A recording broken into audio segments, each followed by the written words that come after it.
जय हिंद साथियों, आप सबों का एक बार पुनः इंडियन पॉलिटी के क्लास में हार्दिक स्वागत है।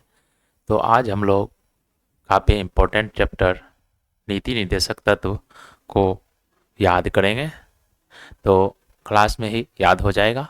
तो चलिए बिना देर किए हुए शुरू करते हैं। और यह जो है क्लासेज सभी एग्ज़ाम के लिए महत्वपूर्ण है। तो चलिए शुरू करते हैं। पहला प्रश्न है कि भारतीय संविधान के किस भाग में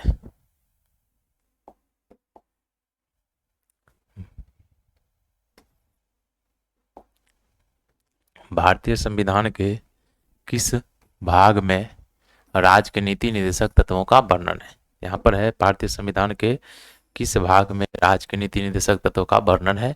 तो देखिए भारतीय संविधान के भाग 4 में, किस भाग में? भाग 4 में नीति निर्देशक तत्व का वर्णन है। इसका सही आंसर ऑप्शन बी हो जाएगा।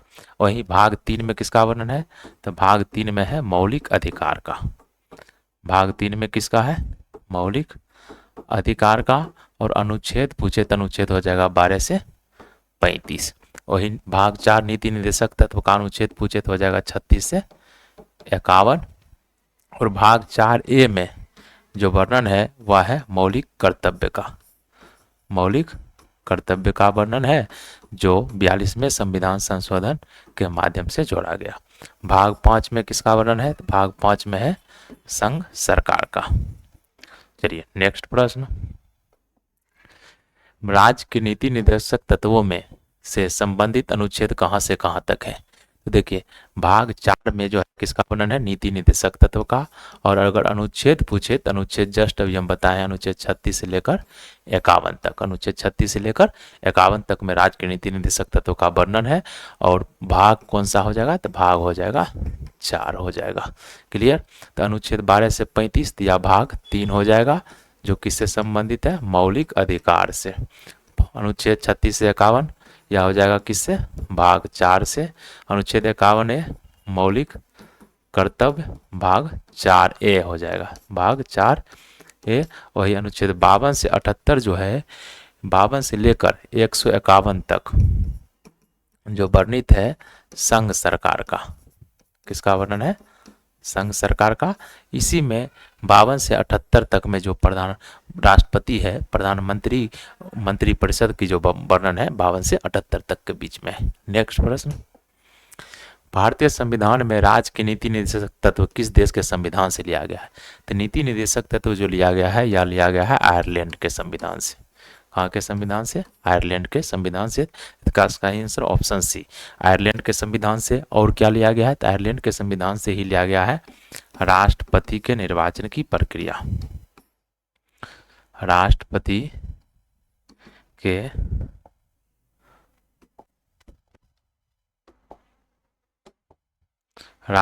के निर्वाचन की प्रक्रिया। राष्ट्रपति के निर्वाचन की प्रक्रिया या कहाँ से लिया गया है? आयरलैंड के संविधान से लिया गया है। और क्या लिया गया आयरलैंड के संविधान से? राज्यसभा में सदस्यों का मनोनयन। राज्यसभा में सदस्यों का मनोनयन यह भी कहाँ से लिया गया है? यह भी लिया गया है आयरलैंड के संविधान से। और कनाडा से हमारा जो संघीय व्यवस्था है यह कहाँ से लिया गया है? कनाडा के संविधान से। सर्वोच्च न्यायालय का परामर्शी अधिकार, परामर्श वाला जो बात है यह कहाँ से लिया गया है? कनाडा के संविधान से। शक्ति का पृथक्करण यह भी कहाँ से लिया गया है? तो यह लिया गया है कनाडा के संविधान से। और यहाँ पर राज्यपाल की नियुक्ति, राज्यपाल की नियुक्ति यह भी कहाँ से लिया गया है? कनाडा के संविधान से। और कनाडा के संविधान से ही लिया गया है अवशिष्ट शक्तियां केंद्र में निहित होगी। अवशिष्ट शक्तियां केंद्र में निहित होगी या कहाँ से लिया गया है? कनाडा के संविधान से। ब्रिटेन से क्या लिया गया है? तो ब्रिटेन से लिया गया है संसदीय विशेषाधिकार। विशेषाधिकार। ब्रिटेन से ही क्या लिया गया है? संसदीय सरकार। ब्रिटेन से ही क्या लिया गया है? मंत्रिमंडलीय प्रणाली। कहाँ से लिया गया है? ब्रिटेन से। द्विसदनीय प्रणाली यह कहाँ से लिया गया है? ब्रिटेन के संविधान से। संयुक्त राज्य अमेरिका का से क्या लिया गया है? मौलिक अधिकार। संविधान, उपराष्ट्रपति का पद कहाँ से लिया गया है?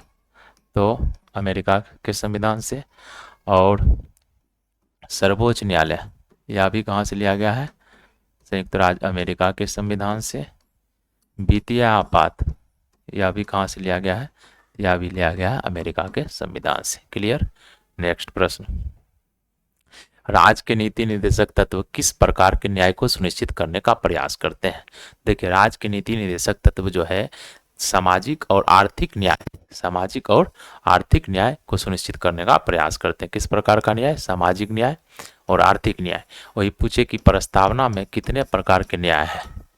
प्रस्तावना में कितने प्रकार के न्याय है? तो सामाजिक न्याय 3 प्रकार का, एक सामाजिक, एक राजनीतिक और एक आर्थिक।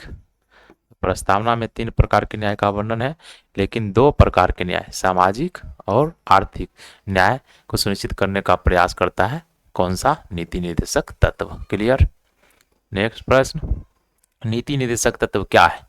देखिए, हम लोग पहले थ्योरी करा रहे थे, लेकिन नहीं करा रहे हैं क्योंकि उतना अच्छा रिव्यू नहीं मिल रहा था। तो नीति निर्देशक तत्व क्या है? तो मौलिक अधिकार जो है न्यायोचित है। मौलिक अधिकार, मौलिक अधिकार न्यायोचित है।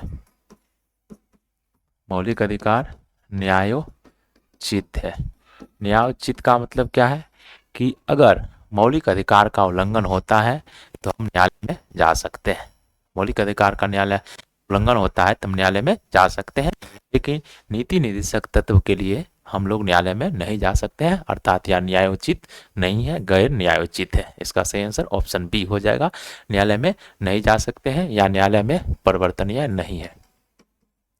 न्यायालय में परिवर्तनीय नहीं है नीति निर्देशक तत्व।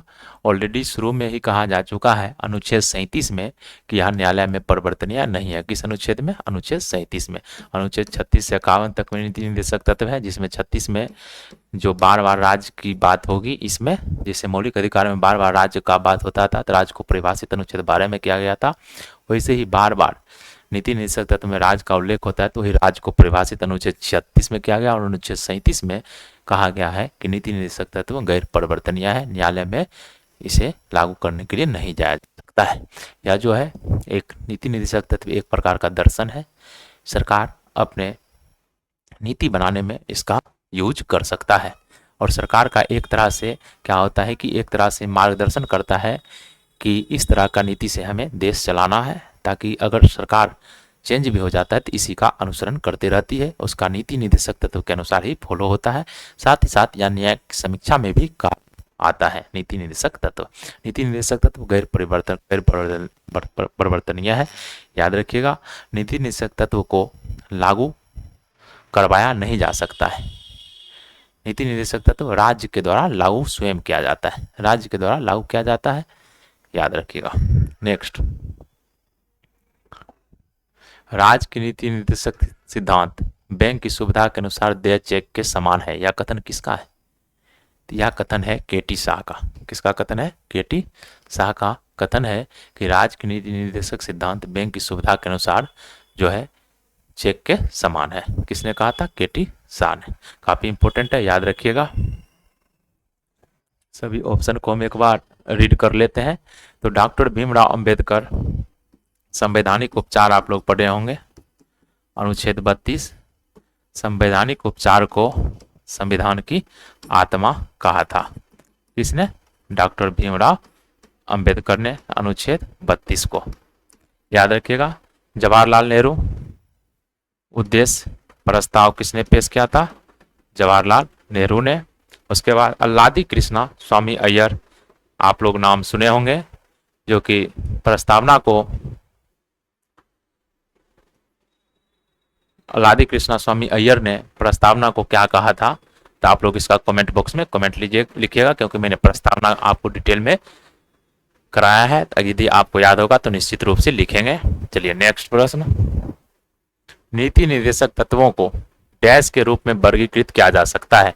तो सबसे पहला बात आप लोग याद रखिएगा कि हमारे संविधान में नीति निर्देशक तत्व को वर्गीकृत नहीं किया गया है। संविधान में नीति निर्देशक तत्वों को वर्गीकृत नहीं किया गया है। हमारे संविधान में याद रखना है कि हमारे संविधान में नीति निर्देशक तत्वों को वर्गीकृत नहीं किया गया है। सबसे पहला पॉइंट ये याद रखिएगा, क्योंकि यहाँ से सवाल बन सकता है क्या हमारे संविधान में नीति निर्देशक तत्वों को वर्गीकृत किया गया है, तो नहीं। तो संविधान में वर्गीकृत नहीं किया गया, लेकिन नीति निर्देशक तत्व की प्रकृति को देखते हुए दर्शन के आधार पर इसे 3 भागों में विभाजित किया गया है, 3 भागों में वर्गीकृत किया गया है। एक है समाजवादी, एक है गांधीवादी और एक है उदारवादी। देखिए 3 भाग में डिवाइड किया गया है, एक है समाजवादी, एक है गांधीवादी, एक है उदारवादी। यह तीनों दर्शन के आधार पर वर्गीकृत किया गया है, ना कि संविधान के द्वारा वर्गीकृत किया गया है। इसकी प्रकृति को देखते हुए संविधान के अनुच्छेद 36 से 51 तक में जो भी नीति निर्देशक तत्व हैं, अगर वह समाजवादी विचार पर आधारित है तो उसे समाजवादी भाग में मान लिया गया है। अगर वह गांधीवादी दर्शन को फॉलो करता है उसे गांधीवादी मान लिया गया है। यदि उदारवादी को फॉलो करता है तो उदारवादी में मान लिया गया है, जिसे हम अनुच्छेदों के माध्यम से देखेंगे। जैसे मान लीजिए अनुच्छेद 39 में क्या है कि 39 में है कि राज्य जो है क्या करेगा, सभी व्यक्तियों के लिए, जैसे कि मान लीजिए कि समान काम के लिए समान वेतन की व्यवस्था करेगा, तो यह एक समाजवादी व्यवस्था है, तो आ जाएगा किसमें, समाजवादी में। उसी प्रकार अनुच्छेद 41 काम की न्याय संगत काम का अधिकार, किसी व्यक्ति को एक तरह से काम का अधिकार जो है देने का या जो है राज्य का कर्तव्य हो जाता है, तो अनुच्छेद 41 इसी में आ जाएगा। उसी प्रकार अनुच्छेद 42 में भी क्या है कि व्यक्ति को प्रसूति सहायता जो है मानवोचित दशा में, या जो है अनुच्छेद 42 भी आ जाएगा समाजवादी में। उसी प्रकार अगर देखें हम लोग तो दुर्बल वर्ग के लिए व्यवस्था किया गया है संविधान में, तो अनुच्छेद 46 में जो इस बात का वर्णन है यह गांधीवादी सोच को दर्शाता है। ग्राम पंचायत का संगठन गांधीवादी सोच को दर्शाता है, तो यह भी हो जाएगा अनुच्छेद 46। जैसे कि गाय बछड़ा पशुपालन ये सब की जो है कि वध पर रोक लगाया गया है, यह गांधीवादी दर्शन है, तो गांधीवादी दर्शन में आ जाएगा अनुच्छेद 48। ठीक, उसी प्रकार उदारवादी जैसे कि सभी के लिए एक समान नियम एक तरह से होना, जैसे समान नागरिक संहिता या उदारवादी है, विदेश नीति या सब उदारवादी है। तो इसी प्रकार हम लोग देख लेंगे कि विचार किस तरह का है, क्योंकि याद करना थोड़ा मुश्किल है, तो विचार के अनुसार हम देख सकते हैं कि कौन सा समाजवादी है, कौन सा गांधीवादी है और कौन सा उदारवादी है, क्योंकि काफी इंपॉर्टेंट हो जाता है। हाल ही में 71 बीपीएससी में यहाँ से सवाल भी बना था कि निम्न में से कौन सा गांधीवादी दर्शन है। तो चलिए, तो नीति निर्देशक तत्वों को डैश के रूप में वर्गीकृत किया जा सकता है, समाजवादी, गांधीवादी और उदारवादी। इसका सही आंसर ऑप्शन है। नेक्स्ट प्रश्न, किस अनुच्छेद में ग्राम पंचायतों का संगठन का प्रावधान है? अनुच्छेद 40 में। किसमें? अनुच्छेद 40 में ग्राम पंचायतों के संगठन का वर्णन है। अनुच्छेद 39 में समान काम के लिए समान वेतन। अनुच्छेद 39 में भी संशोधन के माध्यम से 42वें संविधान संशोधन के माध्यम से 39A जोड़ा गया, जिसमें कहा गया निःशुल्क विधिक सहायता की व्यवस्था अनुच्छेद 39A में की गई। अनुच्छेद 41 में याद रख लीजिएगा आप लोग, काम का अधिकार। अनुच्छेद 41 में। अनुच्छेद 43 में क्या है? अनुच्छेद 43 में है कर्मकारों के लिए निर्बाह मजदूरी। उसके बाद जिस अवकाश के उपभोग की स्थिति, इस सब की व्यवस्था राज्य करेगा। कर्मकारों के लिए निर्बाह मजदूरी अनुच्छेद 43 में। अनुच्छेद 43 में कर्मकारों के लिए निर्वाह मजदूरी किस अनुच्छेद में है? तो अनुच्छेद 43 में। याद रखिएगा, काफी इंपॉर्टेंट है। अनुच्छेद 43 में कर्मकारों के लिए निर्वाह मजदूरी। तो अनुच्छेद 43 में वही 42वें संविधान संशोधन के माध्यम से 43A जोड़ा गया, जिसमें कुटीर उद्योग की व्यवस्था की गई। कुटीर उद्योग की व्यवस्था की गई किस अनुच्छेद के माध्यम से? 43A के माध्यम से। यह कौन सा सिद्धांत हो जाएगा? कुटीर उद्योग किसका सोच था? गांधीवादी सोच। तो गांधीवादी हो जाएगा। यही अगर देखें तो कौन सा हो जाएगा, समाजवादी हो जाएगा। काम का अधिकार, व्यक्ति के लिए काम के अधिकार की व्यवस्था राज्य करेगा, तो यह जो है कौन सा अनुच्छेद हो जाएगा, राज्य करेगा। समाजवादी बता चुके हैं, समाजवादी जो है क्या होगा, समाज में सभी के एक बराबर ट्रीटमेंट करने का व्यवस्था सरकार अगर करे कोई भी चीज, तो वह हो जाएगा समाजवादी दर्शन। तो यह कौन सा दर्शन हो जाएगा, समाजवादी। क्लियर हो गया, यहां तक में दिक्कत नहीं होना चाहिए। अब देखिए अनुच्छेद 44, अगर 40 का इसी प्रकार, अब देखिए क्वेश्चन का ट्रेंड बदलते जा रहा है। इसमें पूछे कि 73वां संविधान संशोधन और 74वां संविधान संशोधन किस नीति निर्देशक तत्व के अकॉर्डिंग है, तो वह हो जाएगा अनुच्छेद 40। 73वां और 74वां संविधान संशोधन अनुच्छेद 43, 73वें और 74वां संविधान संशोधन अनुच्छेद 46 का रूप है।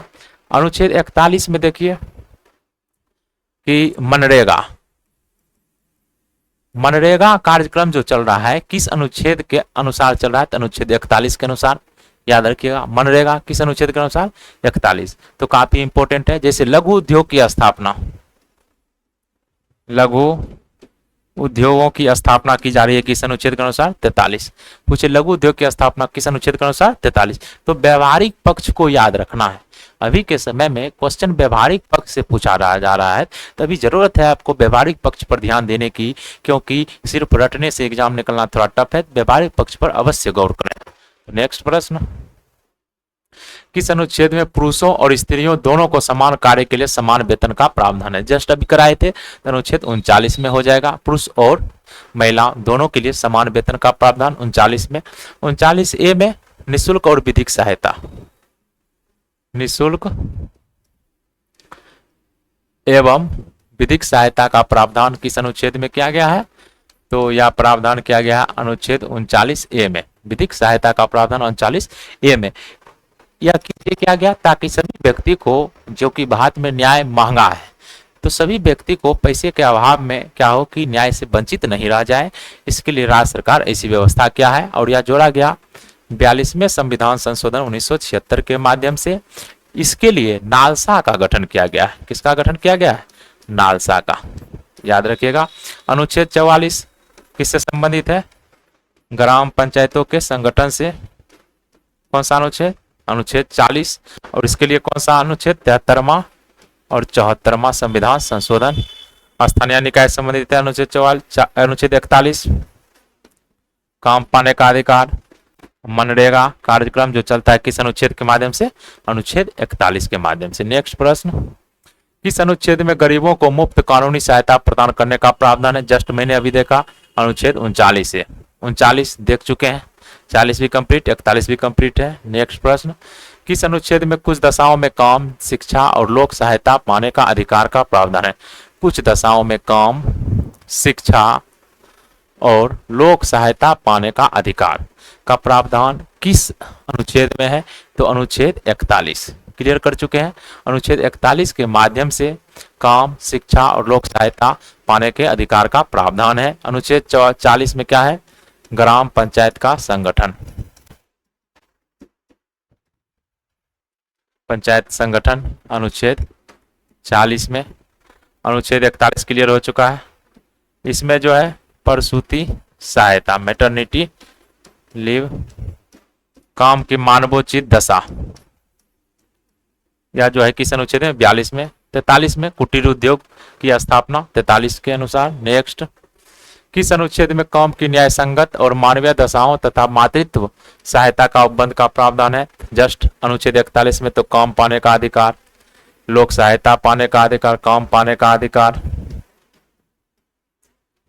अनुच्छेद 42 हो जाएगा इसका सही आंसर। अनुच्छेद 43 जस्ट अभी बताए हैं, कुटीर उद्योग की स्थापना। अनुच्छेद 43 में क्या था, अनुच्छेद 43 में था कर्मकारों के लिए निर्वाह मजदूरी। अनुच्छेद 43 से कुटीर उद्योग को प्रोत्साहन। नेक्स्ट, किस अनुच्छेद में कर्मकारों के लिए निर्वाह मजदूरी आदि का प्रावधान किया गया है, तो अनुच्छेद 43 से। क्लियर कर चुके हैं। और 44 में क्या है, समान नागरिक संहिता। आपको सारे अनुच्छेद याद हो जाएंगे। समान नागरिक संहिता अनुच्छेद 44 में, और यह सबसे पहले गोवा में लागू हुआ था, लेकिन आज़ादी के बाद, स्वतंत्रता के बाद यह लागू किया है सबसे पहले किसने, तो लागू किया है उत्तराखंड ने, और उत्तराखंड में लागू हुआ और गुजरात भी लागू करना चाह रहा है, जिसके लिए कमेटी जो बनी है रंजना देसाई की अध्यक्षता में, रंजना देसाई की अध्यक्षता में, और 8वां वेतन आयोग जो बना है उसके भी अध्यक्ष कौन है, तो इसके भी अध्यक्ष है रंजना प्रकाश देसाई, काफी इंपॉर्टेंट है। नेक्स्ट प्रश्न, किस अनुच्छेद में उद्योगों के प्रबंधन में कर्मकारों की भागीदारी का प्रावधान है। उद्योगों के प्रबंधन में कर्मकारों की भागीदारी का प्रावधान किस अनुच्छेद में है, तो अनुच्छेद 43 में, अनुच्छेद 43 में, किस में, अनुच्छेद 43 में, इसका सही आंसर ऑप्शन ए। नेक्स्ट प्रश्न, अब देखिए अनुच्छेद 43 से 44 कर चुके हैं, तो अनुच्छेद 45 में क्या है, 45 में है कि 0 से 6 वर्ष के बच्चों के लिए शिक्षा की व्यवस्था करेगा राज्य, बच्चों के लिए शिक्षा की व्यवस्था करेगा राज्य, कौन करेगा, राज्य करेगा। पहले इस अनुच्छेद में 6 से 14 वर्ष का था, लेकिन वर्तमान में 0 से 6 वर्ष कर दिया गया है, किस संविधान संशोधन के माध्यम से, 86वें संविधान संशोधन 2002 के माध्यम से, और 86वें संविधान संशोधन 2002 के माध्यम से ही अनुच्छेद 21A संविधान में जोड़ा गया, और यह अनुच्छेद है शिक्षा का अधिकार, शिक्षा का अधिकार को मूल अधिकार बना दिया गया, किस अनुच्छेद के माध्यम से, अनुच्छेद 21A के माध्यम से बना दिया गया, और किस संविधान संशोधन, 86वें संविधान संशोधन 2002। नेक्स्ट प्रश्न, किस अनुच्छेद में नागरिकों के लिए एक समान सिविल संहिता का प्रावधान है। नागरिकों के लिए एक समान सिविल संहिता, अनुच्छेद 44, का सही आंसर ऑप्शन बी। अनुच्छेद 43 से कंप्लीट कर चुके हैं, 45 जस्ट अभी देखें, 46 में क्या है, दुर्बल वर्ग, दुर्बल वर्ग के बारे में वर्णन किस में है, अनुच्छेद 46 में। तो जैसे अनुसूचित जाति जनजाति के लिए जो है प्रावधान किया गया है, अनुच्छेद 46 के माध्यम से राज्य सरकार कर सकती है, नियम बना सकती है, जैसे कि अनुसूचित जाति जो अनुसूचित जाति वर्ग, अनुसूचित जाति आयोग और जो है अनुच्छेद 46 के माध्यम से ही सरकार ने बनाने का कार्य किया है।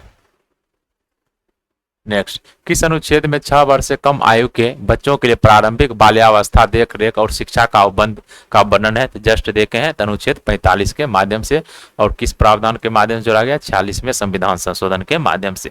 अब देखिए अनुच्छेद 47 में क्या है, पोषाहार स्तर, पोषाहार स्तर का वर्णन अनुच्छेद 47 में। जैसे कि अब इसका अगर व्यवहारिक उपयोग देखें, तो व्यवहारिक उपयोग में देखें तो कुछ राज्य जो है शराबबंदी लागू किया है, शराबबंदी लागू किया है, जैसे बिहार जो शराबबंदी लागू किया है, किस अनुच्छेद के माध्यम से, तो अनुच्छेद 47 के माध्यम से। नेक्स्ट प्रश्न, शिक्षा का अधिकार किस संशोधन द्वारा एक मौलिक अधिकार बन गया, जस्ट क्लियर किए हैं, 86वां संविधान संशोधन अधिनियम 2002 के माध्यम से।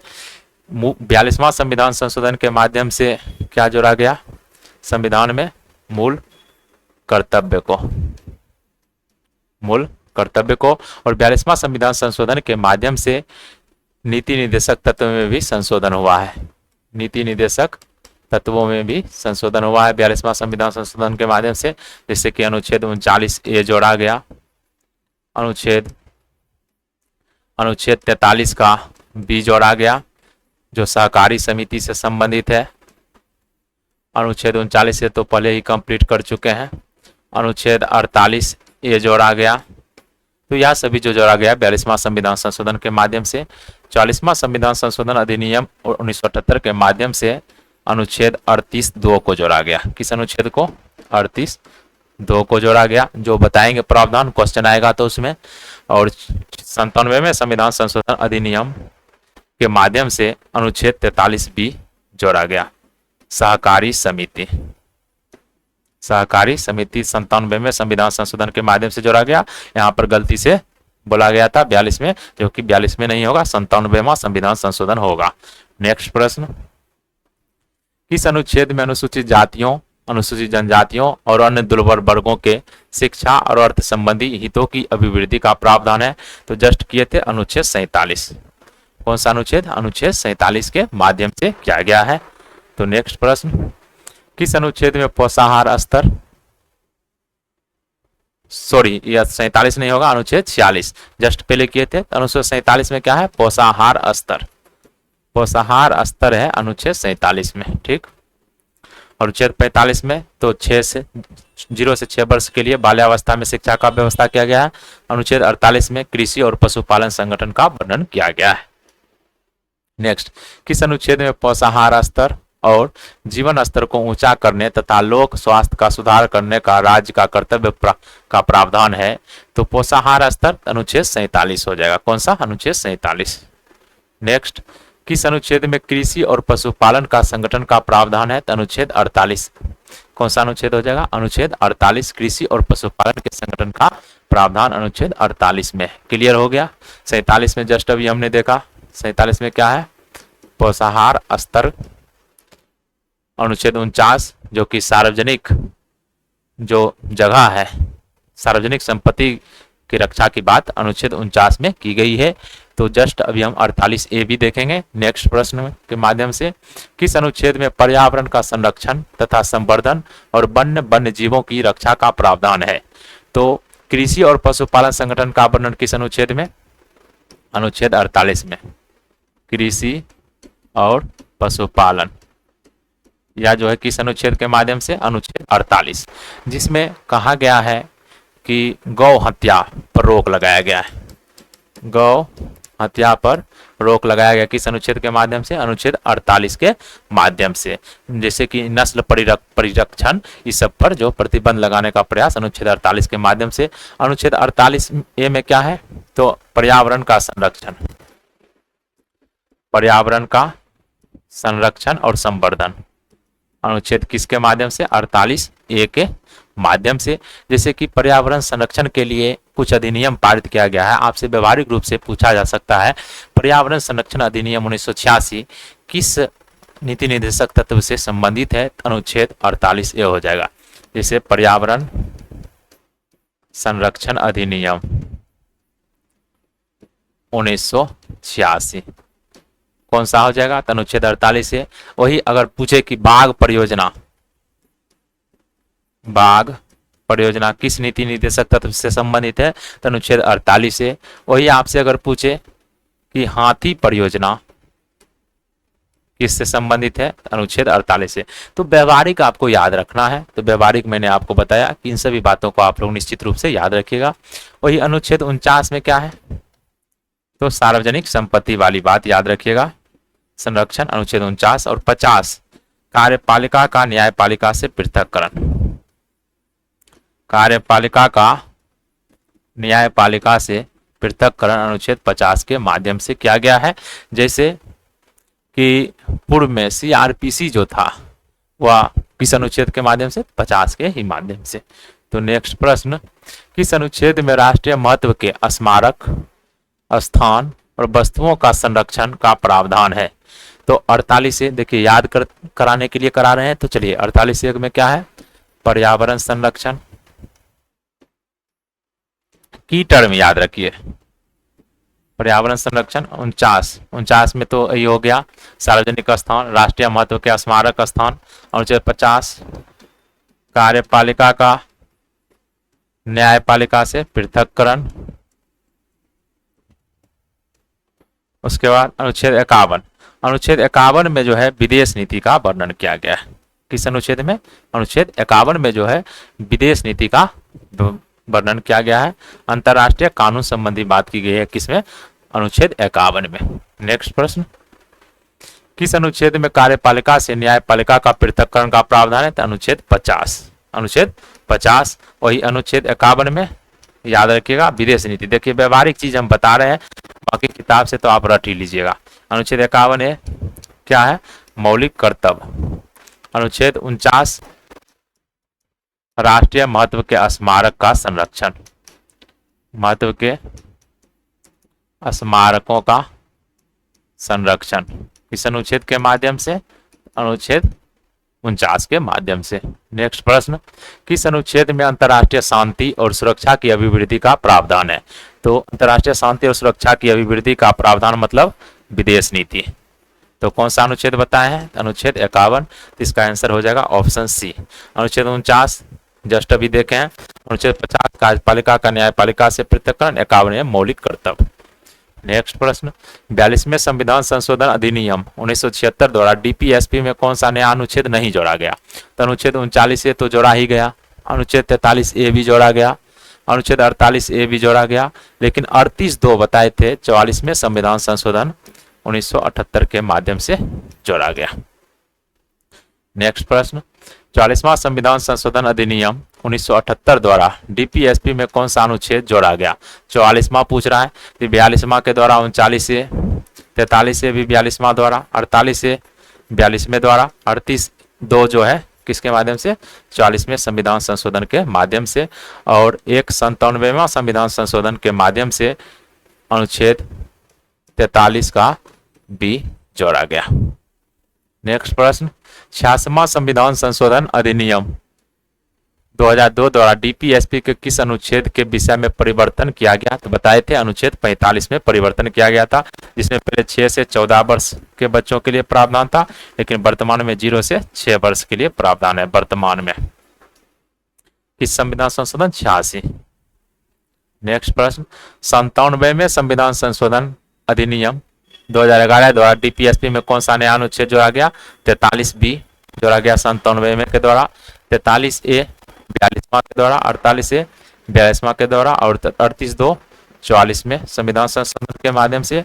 42वें के माध्यम से ही जोड़ा गया आर्टिकल 48A, 48A 39A भी जोड़ा गया 42वें के माध्यम से, और 86वां के माध्यम से 45 में संशोधन, अनुच्छेद 45 में संशोधन किया गया 86वां संविधान संशोधन के माध्यम से।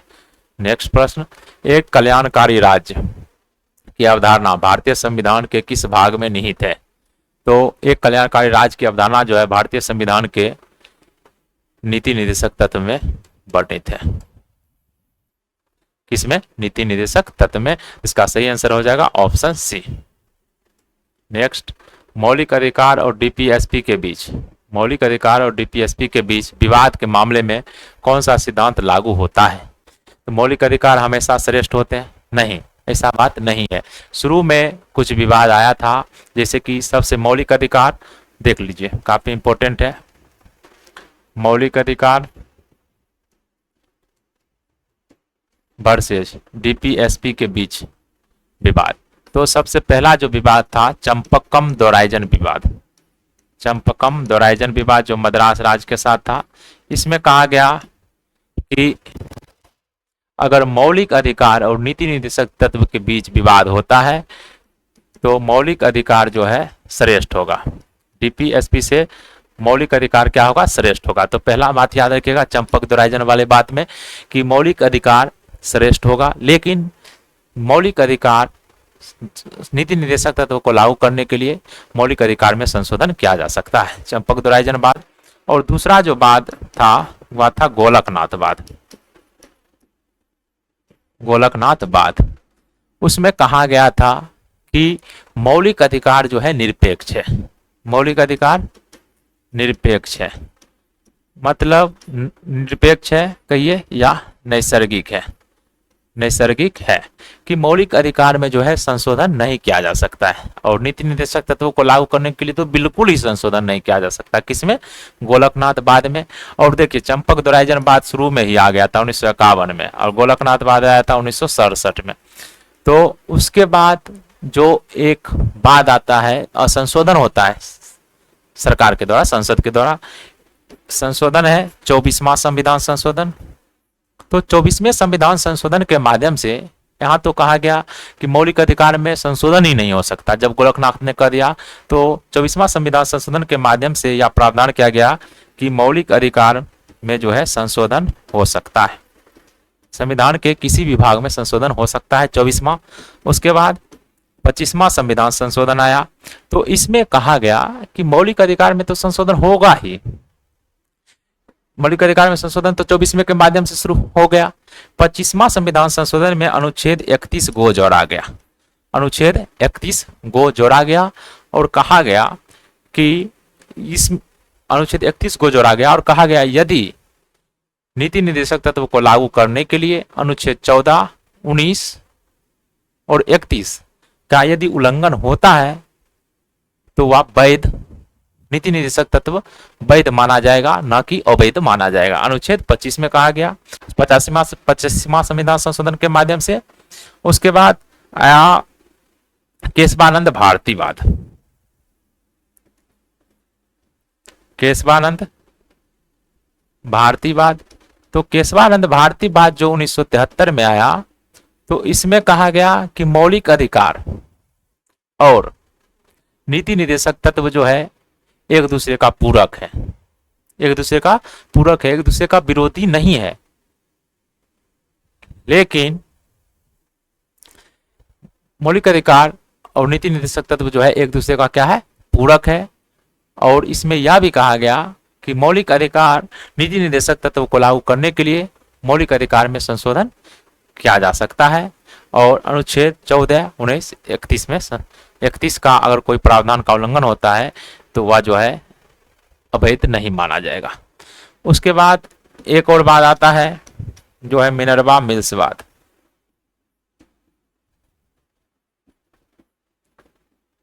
सॉरी, इसके बाद 73 के बाद आता है 42वां संविधान संशोधन। तो 42वां, देखिए इस सभी बात को आप लोग याद रखिएगा। अगर मान लीजिए सिलेक्शन अंतिम रूप से पाना चाहते हैं तो कहीं क्वेश्चन आ जाए दिक्कत हो जाएगा।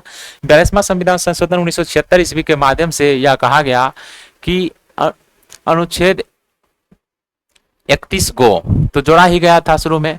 तो इसमें कहा गया कि किसी भी नीति निर्देशक तत्व को लागू करने के लिए नीति निर्देशक तत्व को सभी मौलिक अधिकार पर वरीयता, सभी नीति निर्देशक तत्व को जो है वरीयता दे दिया गया था। शुरू में क्या था कि 39 खो और 39 गो की बात थी। लेकिन अब कहा गया 42वां संविधान संशोधन के माध्यम से कि नीति निर्देशक तत्व को, सभी नीति निर्देशक तत्व को लागू करने के लिए मौलिक अधिकार पर जो है उल्लंघन होता है अनुच्छेद 14, 19, 31 का, तो वह वैध माना नहीं जाएगा, वह वैध माना जाएगा। ठीक, 42वां। लेकिन मिनर्वा में इस बाद में फिर पुनः कहा गया कि देखिए सभी नीति निर्देशक तत्व के बात को खंडित कर दिया गया। लेकिन कहा गया कि अनुच्छेद 39 खो गो को, सिर्फ खो और गो अगर नीति निर्देशक तत्व का मौलिक अधिकार का उल्लंघन करता है 14, 19, 31 का प्रावधान को, तो वह वैध माना जाएगा। क्लियर हो गया। तो अब देखिए यहां तक में दिक्कत नहीं होना चाहिए। तो सबसे पहले मौलिक अधिकार डीपीएसपी के बीच विवाद के मामले को हमने देखा। तो पहला विवाद जो आया चंपक दोराइजन विवाद, जिसमें कहा गया मौलिक अधिकार श्रेष्ठ है अगर नीति निर्देशक तत्व के साथ टकराव होता है, तो लेकिन नीति निर्देशक तत्व को लागू करने के लिए मौलिक अधिकार में संशोधन किया जा सकता है। उसके बाद चंपक दोराइजन बात के बाद गोलकनाथ बाद में यह बात आती है कि मौलिक अधिकार में संशोधन ही नहीं किया जा सकता है, तो इसे नीति निर्देशक तत्व को लागू करने के लिए कैसे करेंगे, संभव ही नहीं है। उसके बाद संसद ने 24वां संविधान संशोधन और 25वां संविधान संशोधन अधिनियम लिया। 24वां संविधान संशोधन अधिनियम के माध्यम से संसद ने यह प्रावधान कर दिया कि मौलिक अधिकार को जो है, मौलिक अधिकार के साथ साथ संविधान के किसी भी भाग में संसद संशोधन कर सकती है। 24वां संविधान संशोधन 1971 के माध्यम से प्रावधान किया गया। उसके बाद पुनः 25वां संविधान संशोधन अधिनियम आता है, जिसमें संविधान में अनुच्छेद 31 को जोड़ दिया जाता है और कहा जाता है कि यदि नीति निर्देशक तत्व को लागू करते समय मौलिक अधिकार के अनुच्छेद 14, 19 और 31 का उल्लंघन होता है तो नीति निर्देशक तत्व अवैध नहीं माना जाएगा। क्लियर। उसके बाद 25वां संविधान संशोधन के बाद जो है एक बाद आता है, काफी इंपॉर्टेंट बाद है, जिसमें संवैधानिक ढांचा का सिद्धांत भी दिया गया। तो केशवानंद भारतीवाद 1973, जिसमें यह प्रावधान किया गया कि अगर मौलिक अधिकार में तो संशोधन हो ही सकता है। 24वां संविधान संशोधन अधिनियम को इसने वैध ठहरा दिया और कहा कि मौलिक अधिकार और नीति निर्देशक तत्व जो है एक दूसरे का पूरक है और कोई भी एक दूसरे से बड़ा नहीं है, और नीति निर्देशक तत्व को लागू करने के लिए मौलिक अधिकार में संशोधन किया जा सकता है। और इन्होंने अनुच्छेद 29 गो को सही ठहराया था। उसके बाद 42वां संविधान संशोधन 1976 इसका अधिनियम आता है और इस अधिनियम के माध्यम से संसद अपनी पराकाष्ठा को पार करते हुए कहती है कि नीति निर्देशक तत्व को लागू करने के लिए सभी नीति निर्देशक तत्व जो है अनुच्छेद 14, 19, 31 का उल्लंघन कर सकती है लागू करने के लिए। तो लेकिन फिर एक बात आता है सर्वोच्च न्यायालय का, जैसा कि हमारे संविधान की अद्भुत कला है, यह सर्वोच्च न्यायालय भी हर बार अपना निर्णय बदल लेती है। तो यहाँ पर जब सांसद और उसमें टकराव होती है तो सर्वोच्च न्यायालय फिर अपना फैसला देती है कि मौलिक अधिकार और नीति निर्देशक तत्व, पहला बात तो ये एक दूसरे का विरोधी नहीं है, या जो है विरोधी नहीं है, साथ ही साथ यह एक दूसरे का पूरक है, कोई भी एक दूसरे से बड़ा नहीं है, या हमारे संविधान की व्याख्या करने में भी सहायक होती है नीति निर्देशक तत्व, सरकार के लिए नीति बनाने में भी सहायक होती है। साथ ही साथ यह जो है अनुच्छेद 31 गो में जो प्रावधान था उसको तो मान लेती है, लेकिन 42वां संविधान संशोधन 1976 के माध्यम से जो यह प्रावधान किया गया कि सभी नीति निर्देशक तत्व हावी हो जाएगा इन 3 मौलिक अधिकार पर 14/1931 पर, इस प्रावधान को इन्होंने नष्ट कर दिया कि सभी नहीं, सिर्फ अनुच्छेद 39 को और 39 खो जो कि पूर्व से चला आ रहा था। तो क्लियर हो गया, यही सभी बात है। तब तो देखते हैं मौलिक अधिकार और डीपीएसपी के बीच विवाद मामले में कौन सा सिद्धांत लागू होता है। मौलिक अधिकार हमेशा श्रेष्ठ होता है तो नहीं, डीपीएसपी हमेशा श्रेष्ठ होता है तो नहीं। डीपीएसपी को मौलिक अधिकारों को लागू करने के लिए लागू किया जा सकता है यदि मौलिक अधिकार का उल्लंघन ना करें। तो इसका ऑप्शन सही हो जाएगा C number. Next, Minerva Mills बाद में सर्वोच्च न्यायालय ने क्या निर्णय दिया था। मिनर्वा मिल्स बाद में जस्ट अभी हम लोग क्लियर किए, तो मिनर्वा मिल्स बाद में कहा था कि मौलिक अधिकार और डीपीएसपी एक दूसरे का पूरक है। नेक्स्ट, डीपीएसपी के पीछे नैतिक बल क्या है। डीपीएसपी के पीछे नैतिक बल क्या है। तो न्यायिक परिवर्तन, न्यायिक परिवर्तन तो नहीं, न्यायिक परिवर्तन तो नहीं है, पहले ही बता दिया गया है अनुच्छेद 37 के माध्यम से। लोकमत और राजनयिक इच्छा शक्ति, अनुच्छेद बी, अनुच्छेद बी जस्ट हमने आपको बताया कि सरकार को नीति बनाने में यह सहायक होता है अनुच्छेद। नेक्स्ट, किस अनुच्छेद में यह कहा गया है कि नीति निर्देशक तत्व देश के शासन में मूलभूत है और कानून बनाने में इन सिद्धांतों को लागू करना राज्य का कर्तव्य है। किसमें कहा गया है। तो अनुच्छेद 38 में। किसमें कहा गया है। अनुच्छेद 38 में कहा गया है। नेक्स्ट प्रश्न, 42वें संविधान संशोधन अधिनियम 1976 द्वारा अनुच्छेद 38 में क्या जोड़ा गया था। तो अनुच्छेद 38 में जोड़ा गया था आय की असमानताओं को कम करना, प्रतिष्ठा सुविधाओं और अवसरों की समानताओं को समाप्त करना। तो यह बात दोनों बात जोड़ा गया था किस अनुच्छेद के माध्यम से। अनुच्छेद 38(2) में जोड़ा गया था, और यह जो जोड़ा गया किस संविधान संशोधन के माध्यम से। 44वां संविधान संशोधन 1976 के माध्यम से। दिक्कत नहीं होना चाहिए। नेक्स्ट प्रश्न, डीपीएसपी का उद्देश्य क्या है। राजनीतिक लोकतंत्र की स्थापना करना, नहीं, राजनीतिक लोकतंत्र की स्थापना करना मौलिक अधिकार का उद्देश्य है। मौलिक अधिकार का उद्देश्य है। सामाजिक और आर्थिक लोकतंत्र की स्थापना करना, तो बिल्कुल ऑप्शन बी हो जाएगा। नेक्स्ट प्रश्न, किस अनुच्छेद में मादक पेय और हानिकारक दवाओं के उपभोग पर प्रतिबंध का प्रावधान है। अनुच्छेद 47। मादक पेय पर रोक लगाया गया अनुच्छेद 47 के माध्यम से। नेक्स्ट, डीपीएसपी डैश है सकारात्मक दायित्व। देखिए डीपीएसपी एक सकारात्मक दायित्व है, यह राज्य को कुछ करने के लिए प्रेरित करता है। राज्यों को कुछ करने के लिए प्रेरित करता है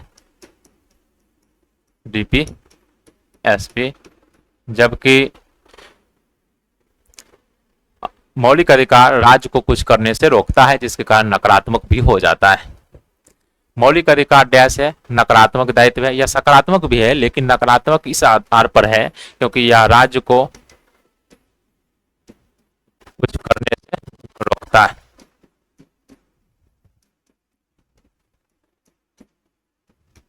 और डीपीएसपी जो है राज्य को कुछ करने के लिए प्रेरित करता है। नेक्स्ट प्रश्न, गांधीवादी सिद्धांत जो डीपीएसपी का हिस्सा है किस पर आधारित है। तो गांधीवादी सिद्धांत आधारित है किस पर। गांधीवादी दर्शन पर। क्लियर हो गया। नेक्स्ट प्रश्न, निम्नलिखित में से कौन सा अनुच्छेद एक गांधीवादी सिद्धांत नहीं है। तो देखिए काफी इंपॉर्टेंट है। गांधीवादी सिद्धांत नहीं है तो पहला ग्राम पंचायत का संगठन, तो पहला अनुच्छेद तो है ही। अनुच्छेद 43 कुटीर उद्योग को गांधी जी ने तो प्रोत्साहन ही दिया था, भारी उद्योग का इन्होंने विरोध किया था, अनुच्छेद 43 भी हो जाएगा। अनुच्छेद 44 समान नागरिक संहिता, या जो है उदारवादी है। कौन सा। उदारवादी है। और कमजोर वर्गों को बढ़ावा, तो गांधी जी तो शुरू से ही कमजोर वर्ग को बढ़ावा दे रहे थे, इसके लिए इन्होंने हरिजन नामक पत्रिका भी निकाली थी और हरिजन जैसे शब्द का भी निर्माण इन्होंने ही किया था, गांधी जी ने ही। तो कमजोर वर्गों को बढ़ावा, कुटीर उद्योग और ग्राम पंचायत। लेकिन अनुच्छेद 44 जो समान सिविल संहिता है या उदारवादी सिद्धांत है, इसका यहाँ पूछ रहा है कौन सा गांधीवादी सिद्धांत नहीं है, तो इसका सही आंसर हो जाएगा ऑप्शन सी। क्लियर हो गया, दिक्कत नहीं होना चाहिए। आप लोगों को समस्या हो तो कमेंट बॉक्स में कमेंट कर सकते हैं।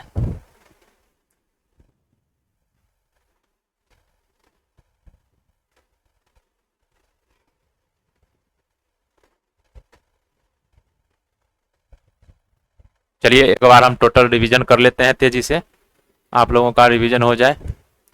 एक बार सभी क्वेश्चन तेजी में कर लेते हैं।